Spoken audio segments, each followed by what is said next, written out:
Good evening, visitors. Welcome to the Australian War Memorial's Last Post ceremony. My name is Melanie Cassar, and joining us today from the Royal Australian Navy is Midshipman Jordan Reid. This evening, we are honoured to acknowledge the Combined Communications Electronics Board delegation.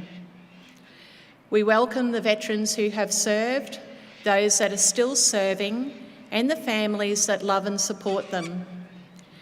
We acknowledge the members of RSL Services Clubs Association, RSL Victoria and RSL Queensland, who are watching the broadcast of this ceremony across Australia.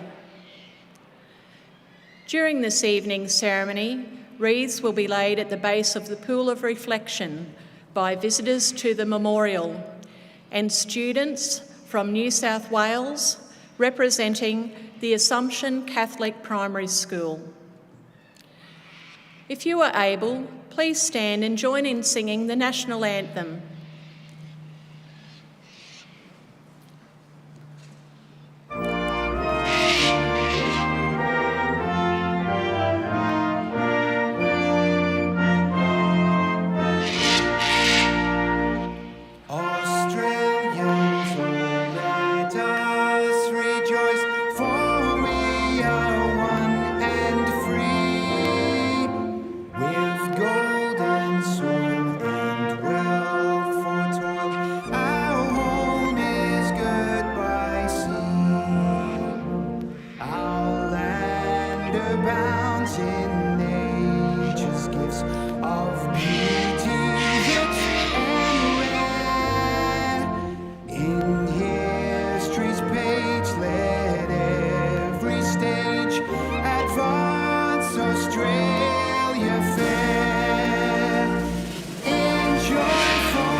If able, please be seated.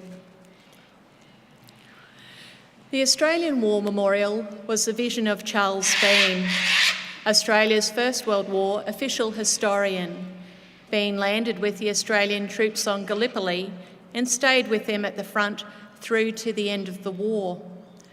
The idea of this national memorial and museum came to him at Pozières, France, in the depths of the bloody fighting of 1916. Bean's idea was that this would be a place where families and friends could mourn loved ones buried in faraway places.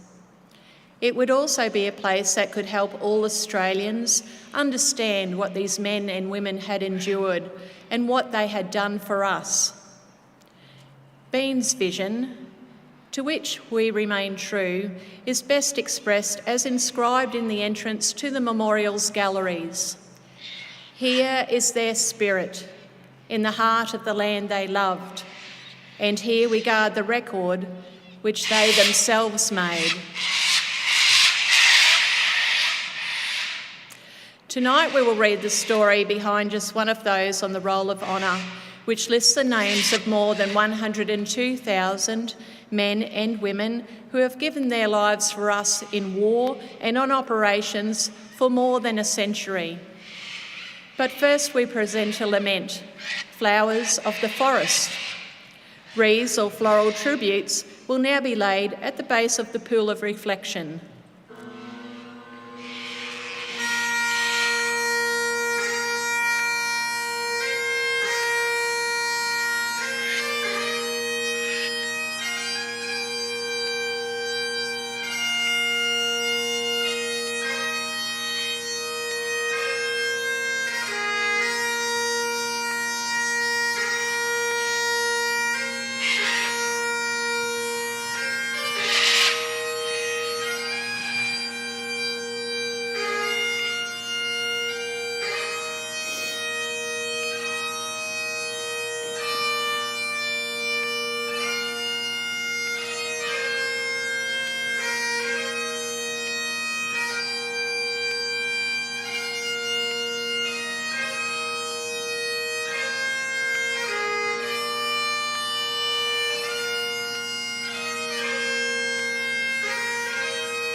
Today, we remember and pay tribute to James Watherston. James Watherston, known as Jim, was born on the 23rd of March 1881 to James and Isabella Watherston of Port Lincoln, South Australia. His grandfather had been appointed overseer of the Aboriginal mission to Punadee near Port Lincoln, and Jim's father remained in the district as a prominent property owner.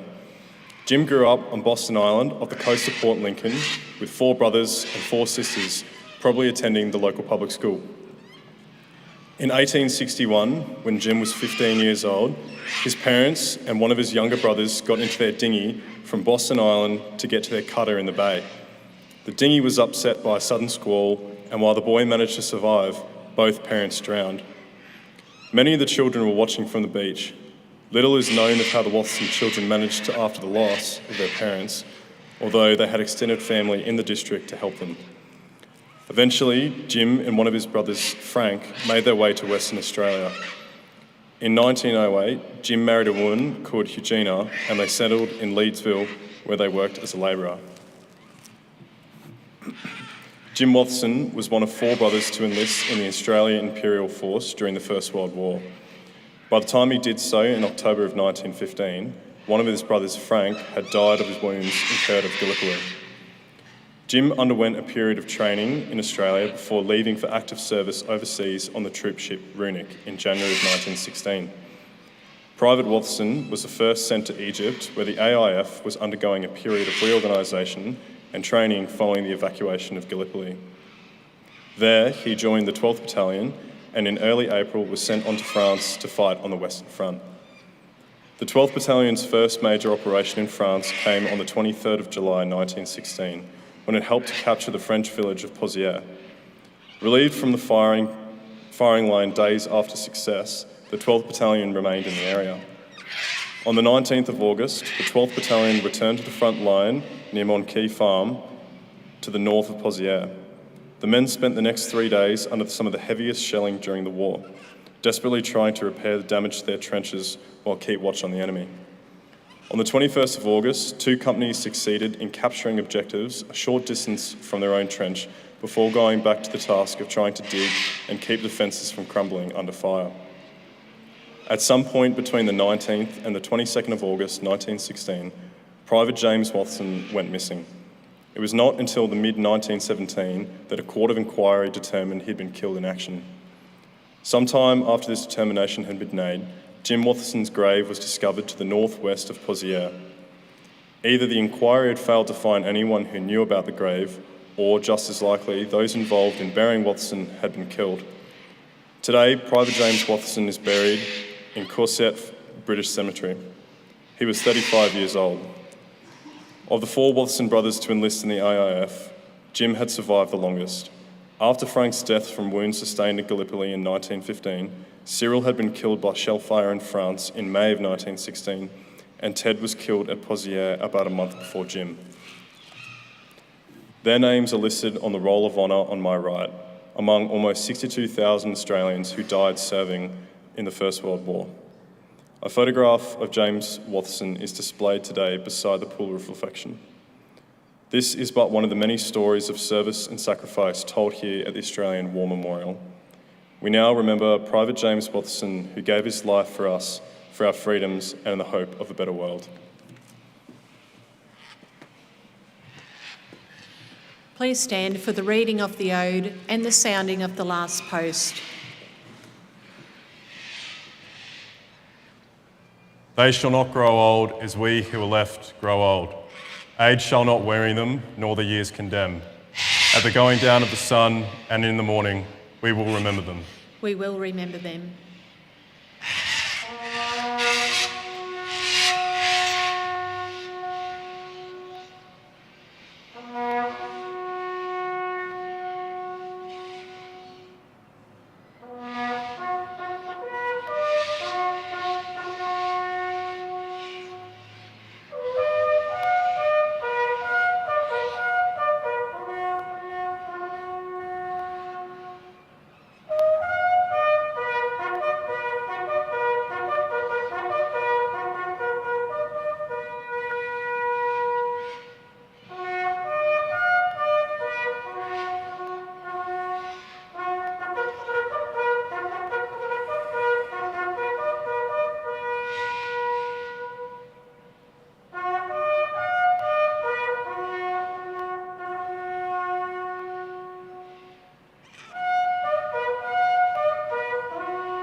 lest we forget.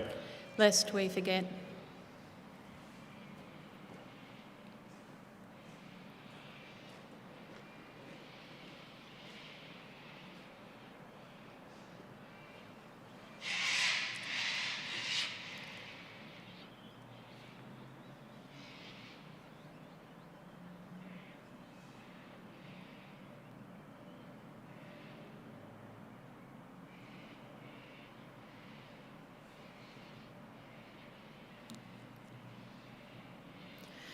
We leave you this evening with the words of the memorial's founder, Charles Bean.